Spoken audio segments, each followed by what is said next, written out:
Bismillahirrahmanirrahim. Assalamualaikum warahmatullahi wabarakatuh. Waalaikumsalam warahmatullahi wabarakatuh.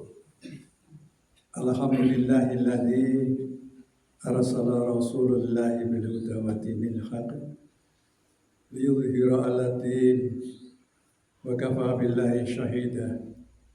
Raditu billahi rabba wa bil islami dina wa bi Muhammadin nabiyya wa rasulah.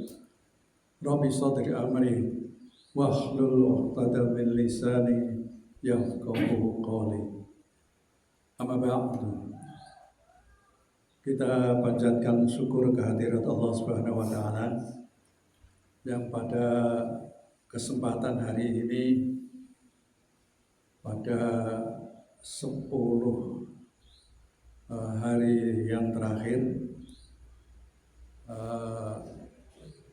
Allah masih memberikan kesempatan kepada kita semua untuk tetap selalu memuji, memuja, dan beribadah kepada Yang Khalik yang telah mendatangkan pada bulan Ramadan ini dengan keadaan sehat walafiat. Semoga apa yang kita lakukan aktivitas, Allah senantiasa memberikan jalan yang terbaik dan Allah memberikan yang lebih banyak, karena kita semua pada bulan puasa ini, seberapa besar Allah memberikan pahala kepada kita itu tergantung di dalam hati kita masing-masing. Karena kita tidak tahu hati kita masing-masing, dan yang tahu adalah satu-satunya adalah Allah Subhanahu wa taala. Pada kesempatan pagi yang indah ini, saya ingin sedikit menyampaikan bahwa kita ini setiap kali melakukan kegiatan peribadatan, terutama pada kondisi Ramadan ini, kita tidak henti-hentinya melakukan introspeksi diri bahwa kita ini sebetulnya diridhoi atau tidak puasa kita, aktivitas kita, atau kegiatan amal dan sebagainya yang sudah kita laksanakan. Satu hal yang ingin saya sampaikan kepada Ibu, Bapak jamaah pada kesempatan hari ini, bahwa apakah kita ini sudah melaksanakan sholat dengan sebaik-baiknya, yang diawali dengan wudhu kita. Tidak ada sholat tanpa wudhu. Itu salah satu kebijakan dari para ulama yang kita terima selama ini. Apakah wudhu kita ini sudah sesuai dengan syariat yang telah diberikan kepada kita, kepada Allah, kepada kita semua?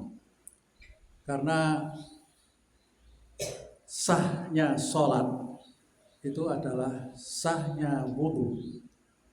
Oleh karena itu kita memulai dengan apakah benar wudhu yang kita lakukan itu sudah sesuai dengan syariat yang telah disampaikan kepada kita semua. Yang wajib wudhu itu adalah 4 kegiatan atau 4 tempat yang dibasuh oleh kita semua. Pertama adalah tangan kita, dua tangan kita. Sesudah tangan kita ini dibasuh dengan cara yang sebaik-baiknya atau tidak, sehingga Allah menetapkan ini wudhu yang sah. 3 kali, kemudian digosok dan seterusnya sampai semuanya dalam keadaan basah dengan batas-batas yang sudah ditetapkan. Yang kedua adalah muka. Apakah muka ini kita hapus, kita basuh dengan sebaik-baiknya basuhan, sehingga Allah bisa menetapkan ini basuhan yang sah, ini basuhan yang tidak, yang kemudian akhirnya adalah wudhu kita itu menjadi sah dan diridhoi oleh Allah Subhanahu wa taala. Demikian juga sesudah muka kita, maka ubun-ubun kita, antara kita dan ibu-ibu atau bapak-bapak dan ibu-ibu itu memiliki cara membasuh ubun-ubun kita yang berbeda. Terutama bagaimana ibu-ibu menjadi sah dibasuh ubun-ubunnya karena rambutnya yang panjang, rambutnya yang tertutup. Itulah apakah itu sudah sesuai dengan syariatnya atau belum. Kalau laki-laki jelas 3 kali basuhan itu sudah dianggap sah dan memiliki syarat untuk bisa sholat. Selanjutnya kaki. Ini saya sampaikan yang wajib saja, yang yang sunah-sunah monggo, itu kemantapan daripada masing-masing. Dari keempat ini, dari yang terakhir yang kaki itu, apakah kita kucurkan saja? Tidak. Harus kita basuh satu persatu dari jari-jari kita kanan kiri 3 kali, dan kemudian dengan cara-cara yang telah ditetapkan oleh Rasulullah dan sebagainya. Ini semua adalah menjadi kewajiban kita bersama. Karena terus terang bahwa sahnya sholat adalah karena rukun sahnya ada wudhu. Kalau sahnya sholat saja tidak memenuhi syarat, maka bagaimana sholat itu bisa diterima oleh Allah Subhanahu wa taala? Ini sebagian kecil yang ingin saya sampaikan.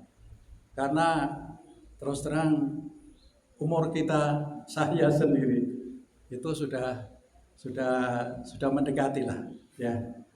Nah, kalau kita tidak sungguh-sungguh melaksanakan ini, karena apa? Ketika kita berhadapan dengan Allah, ketika kita sudah dipanggil, maka yang dilihat pertama kali itu adalah sholat. Apakah sholat kita ini sah? Apakah sholat kita ini benar? Apakah sholat ini memenuhi syarat yang disesuaikan dengan syariat yang telah ditetapkan oleh Allah Subhanahu wa taala? Barangkali itu yang ingin saya sampaikan. Selanjutnya sholatnya, kemudian amal solehnya dan sebagainya itu nanti kita sama-sama sesudah puasa atau dalam keadaan puasa ini kita lihat apakah semua yang telah diajarkan oleh kita dari Allah Subhanahu wa taala itu sudah sesuai dengan syariat Islam yang kemudian Allah menetapkan ini sholatnya sah, ini sholatnya benar, ini sholatnya patut diberikan penghargaan sebagai pahala. Barangkali itu yang bisa saya sampaikan ibu-ibu dan bapak-bapak sekalian, karena waktunya juga pendek, kita bisa lebih lanjut untuk bisa memberikan atau mempelajari apa yang sudah ada di dalam syariat Islam, syariat yang ditetapkan oleh Allah Subhanahu wa taala. Kurang lebihnya mohon maaf. Billahi taufiq wal hidayah. Wassalamualaikum warahmatullahi wabarakatuh. Waalaikumsalam warahmatullahi wabarakatuh.